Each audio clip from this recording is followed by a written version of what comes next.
প্রিয় দর্শকবৃন্দ, আমরা এই মুহূর্তে রয়েছি গোপালগঞ্জ 3 আসন কোটালীপাড়া টুঙ্গিপাড়া নিয়ে। এই কোটালীপাড়া টুঙ্গিপাড়ায় গোপালগঞ্জ 3 আসনে অ্যাডভোকেট গোবিন্দচন্দ্র প্রামাণিক তিনি তার শেষ মুহূর্তে নির্বাচনী প্রচারণা চালাচ্ছেন। গোপালগঞ্জের কোটালীপাড়ার ঘাগর বাজারে স্থানীয় সমর্থকদের নিয়ে তিনি তার প্রচারণা চালাচ্ছেন। এখানে সামিল হয়েছেন হিন্দু, মুসলিম, বৌদ্ধ, খ্রিস্টান সকল ধর্মাবলম্বী সমর্থকরা। সবাইকে আমার সশ্রদ্ধ নমস্কার এবং আদাব। আজকে আমাদের নির্বাচনী প্রচারণার শেষ দিন। আমরা সর্বাত্মক চেষ্টা করেছি আপনাদের বাড়ি বাড়ি পৌঁছানোর। আমি একজন স্বতন্ত্র প্রার্থী, আমার প্রতীক ঘোড়া, আমার নিজস্ব কোনো দল নাই, আমার উপরেও কোনো বস নাই, নিচেও কোনো নেতাকর্মী নাই। আমি আপনাদের আশ্বস্ত করেছি যে আমরা কারো কাছ থেকে চাঁদা নেব না, কাউকে চাঁদা দিতে বাধ্য করব না এবং কাউকে চাঁদা নিতেও দেব না। আমরা মিথ্যা মামলা, হয়রানি, চাঁদাবাজি, হুমকি ধামকি, রাজনৈতিক হয়রানি এইগুলো হতে দেব না এবং যে সমস্ত মিথ্যা মামলা অতীতে হয়েছে সেসব মিথ্যা মামলা আমরা প্রত্যাহার করব যদি নির্বাচিত হই। আমরা দেখতে পেয়েছি এই গোপালগঞ্জ সারা বাংলাদেশের মুক্তির যে পথ সেই রচনা হয়েছে কোটালীপাড়া থেকে।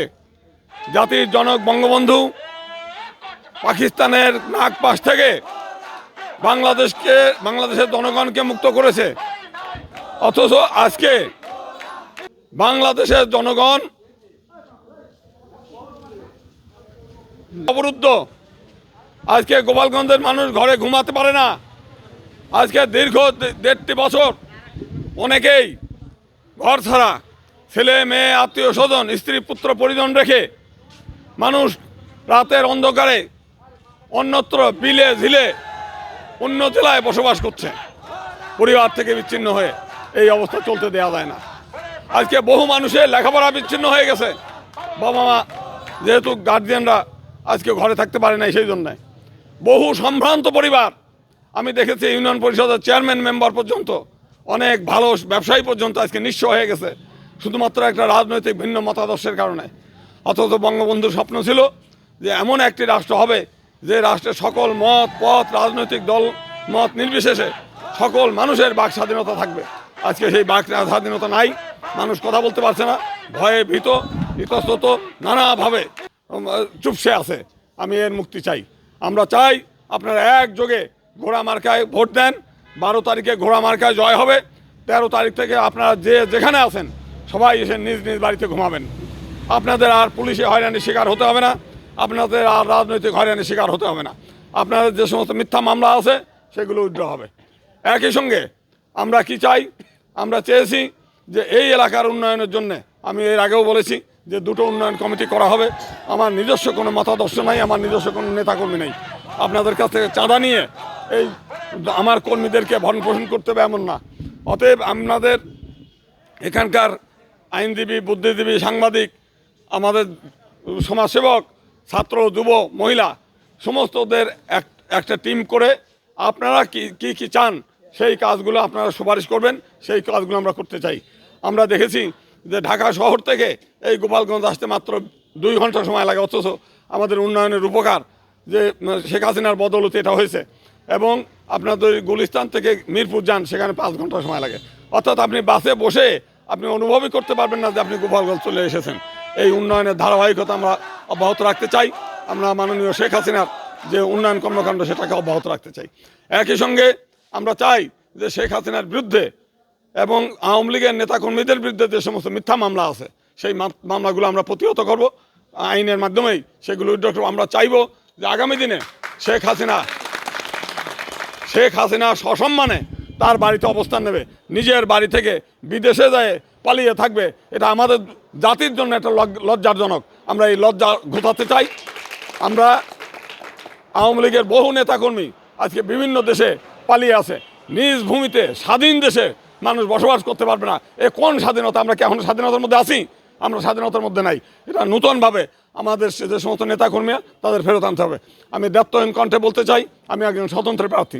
আমার কাছে সকল দল সমান। আমার কাছে আপনি জয় শ্রীরাম স্লোগান দেবেন, জয় বাংলা জয় বঙ্গবন্ধু স্লোগান দেবেন, বাংলাদেশ জিন্দাবাদ স্লোগান দেবেন, আরও যা মনে চায় তাই স্লোগান দেবেন। আজকে রাজনৈতিকভাবে প্রত্যেকটি রাজনীতিবিদদের একটা উদ্দেশ্য থাকে দেশ সেবা করার। শুধু দেশ সেবা করতে গিয়ে মতাদর্শের ভিন্নতার কারণে আপনি আজকে যদি কাউকে হয়রানি করেন, আপনি লিখে রাখেন আগামী দিনে আপনার কপালেও শনি আছে, আপনাদেরও এই কারাগারে থাকতে হবে, আপনাদেরও দেশ ছাড়া হতে হবে। অতএব আমি চাই আমার এখানে যত প্রতিদ্বন্দ্বী আছে সমস্ত রাজনৈতিক দলের নেতাকর্মীদের কাছে উদাত্ত আহ্বান, আপনারা একজোট হন যে এই মিথ্যা মামলার হয়রানি কোনো রাজনৈতিক মামলা করা যাবে না। যারা চোর ছেঁচর বদমাইশ খারাপ মানুষ, দুষ্টের দমন শিষ্টের পালন, আমরা দুষ্টদের দমন আমরা করতে চাই, কিন্তু রাজনৈতিক মতাদর্শের ভিন্নতার কারণে আমরা কারো মামলা করতে চাই না। এবং আজকেও যারা যাদেরকে আপনারা পালিয়ে রেখেছেন, আপনারা যারা এই অন্যায় অত্যাচার করেছেন, আমি চাইবো সেই সমস্ত নেতাকর্মীদের বিরুদ্ধেও যাতে আমরা ভবিষ্যতে যদি আমাদের নেত্রীরা ফেরত আসে তাদের বিরুদ্ধে যেন মামলা না নেয়, মামলা না করে। একই সঙ্গে আমরা যেটা চাই যে এই এলাকার ব্যাপক কর্মসংস্থান হওয়া দরকার। এখানে কৃষিভিত্তিক কর্মসংস্থান, আপনার ক্ষুদ্র শিল্প, ভারী শিল্প এগুলো করা দরকার, এবং উন্নয়নের কর্মকাণ্ড আরও অনেক কিছু করা দরকার। আমরা এগুলো করব। তো সকলকে অনেক অনেক ধন্যবাদ। আমরা লাস্টে একটা কথাই বলতে চাই, আপনারা সকলে সম্মিলিতভাবে একজোটে ঘোড়া মার্কার প্রতীকে ভোট দেন, এবং 13 তারিখ থেকে আপনারা নিজ নিজ বাড়িতে শান্তিতে ছেলে মেয়ে নিয়ে ঘুমানো শুরু করেন। আপনারা আর 5 বছর যদি তা না হয়, আগামী 5 বছর আবার এই দুর্বিষহ জীবন কাটাতে হবে। আপনার সন্ততিরা লেখাপড়া করতে পারবে না, চাঁদা দিয়ে ব্যবসা করতে হবে, মিথ্যা মামলার ভয় দেখিয়ে হয়রানি করে নানাভাবে হয়রানি করবে। আমরা চাই যে গোপালগঞ্জবাসীকে আমরা মুক্ত করতে এসেছি, আমরা মুক্ত করতে চাই। বঙ্গবন্ধু বাংলাদেশকে মুক্ত করেছিল, আজকে গোপালগঞ্জবাসী অবরুদ্ধ অবস্থা আছে, এই অবরুদ্ধটাকে আমরা কাটাতে চাই। আমরা চাইব 13 তারিখের পরের থেকেই গোপালগঞ্জবাসী স্বাধীনভাবে বুক ফুলিয়ে মেরুদণ্ড সোজা করে গোপালগঞ্জের রাস্তায় যার যার মত সেই মত অনুযায়ী স্লোগান দিয়ে আরামসে স্বাধীনভাবে ঘুরতে পারবে। সকলকে অনেক অনেক ধন্যবাদ। আমি সকলকে আবারও আহ্বান জানাই, ঘোড়া মার্কায় ভোট দিন।